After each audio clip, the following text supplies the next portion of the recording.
This is my new setup, my desk and stuff, so that whole corner is like devoted to artwork and stuff. So yeah, slightly different today. But anyway, hi everybody, welcome to another video, and today I wanted to discuss a very interesting letter that I got from the hospital last Saturday. So this is related to the genetic testing, and I can't really remember, but I think the last video that I did about my genetic testing was shortly after I had received my diagnosis about 1.25 years ago, and I was quite emotional in the video. But this is like an entirely separate thing now. So my genetic testing, in case there are some of you who don't know, was to determine if I had inherited myotonic dystrophy from my dad, and it turns out that I have. And at this point we don't know whether Leo has it as well, but if he does, he's going to have the adult onset form of it, and he definitely doesn't have the congenital myotonic dystrophy, which babies can be born with when their mother carries myotonic dystrophy, and that can be really severe and in most cases fatal, but in general it's a really severe disability. So in addition to having all of my blood run for myotonic dystrophy, I also was interested in understanding why I'm so little and so short. And to run a little tiny bit of background, I come from a short family, so being short in my family is not unusual. My mom's 4'11", my dad's 5'6". It would be expected that I would be as tall or shorter than them. But I'm a lot shorter. In my family I am the shortest. I'm 4'6"-ish, about 138 centimeters, and I have been smaller than everyone my entire life. But for the most part I grew up normally, but over the years I've definitely noticed some differences about my bones that have led to me to believe that actually this is something more than just being in a short family and genetically being short. So last year I had some x-rays taken. I can't exactly remember when, but I know it was the last half of last year sometime, and it's taken them a really long time to actually get back to me with what they think might be going on or has happened to me for me to grow up this way. I don't really remember any significant growth spurts, especially around the age that you might be expected to be growing, so 11. I have pretty much stayed this exact same height for, well, since I was about that age, really.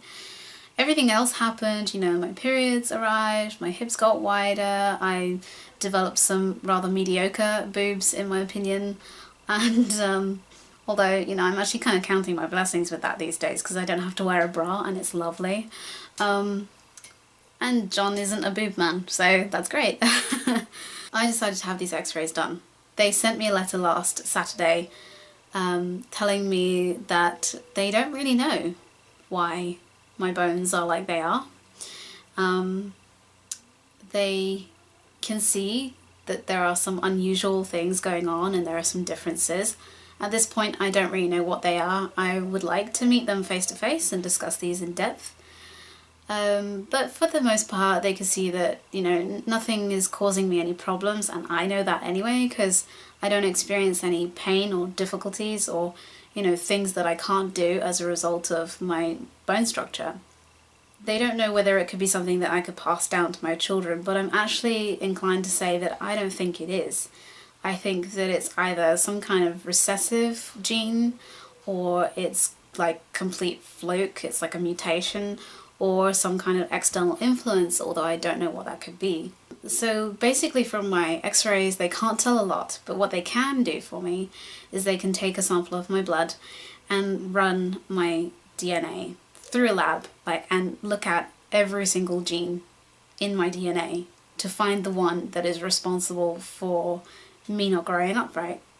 I have said yes, I am really happy to do that because I just feel like having more information is never a bad thing, and I've been shorter than everyone else my entire life, and it's been most of my adult life that I felt like this isn't normal. Now I'm an adult and I can make all of these decisions for myself, I decided that I wanted answers. So I'm going to have my genome sequenced, which is exciting, and they are going to find the one that that is responsible for all this mess.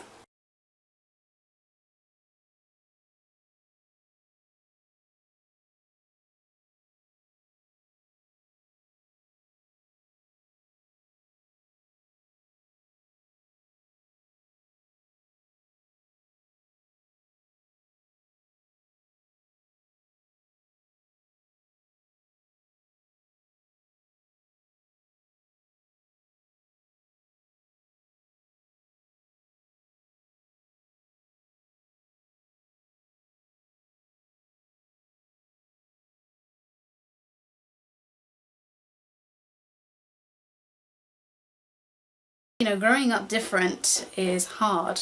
I can remember being a very confident young lady, I suppose, up until sort of mid-teens when I started to understand that I was different.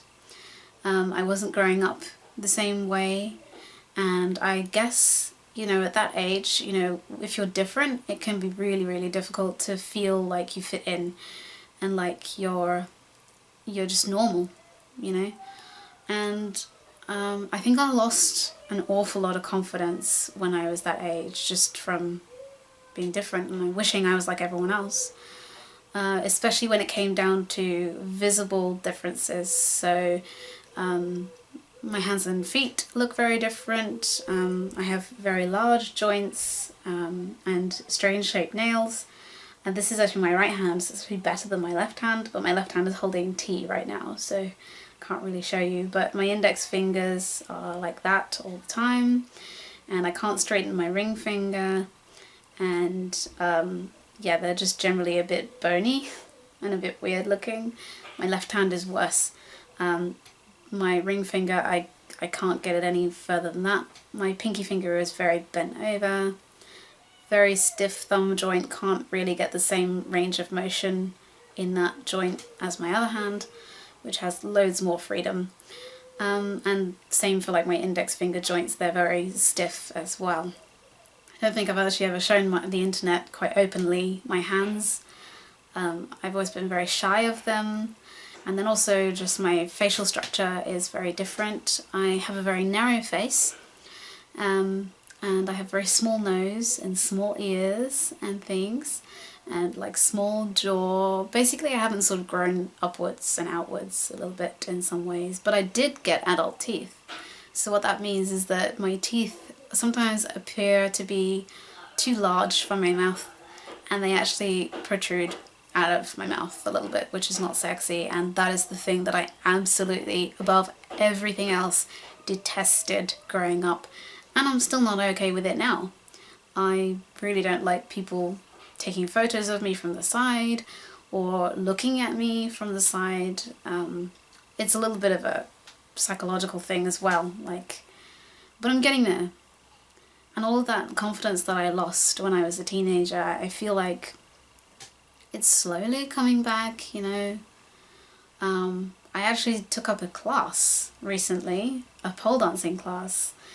And a couple of years ago, you know, just that recently, I don't think I would have done that. So I think it's coming back, but it's a slow road. Maybe one day I'll get it all back, but for now, I don't know. So yeah, I just kind of wanted to update you guys really, because I felt like it's important. It's another piece of the puzzle coming together. It may be helpful to other people who are going through testing of some kind, either for genetic disorders or anything else really. Okay, let me just sign off this video and then I'll help you, okay? Okay. So hang on. So that's pretty much everything I just wanted to cover in this video. Basically just keeping you guys up to date with this genetic testing, and stay tuned for other videos, and I'll be back with another one really soon. Bye guys. Is that the people who's looking at you? Yeah, they're all in there. They're all looking at me. Yeah.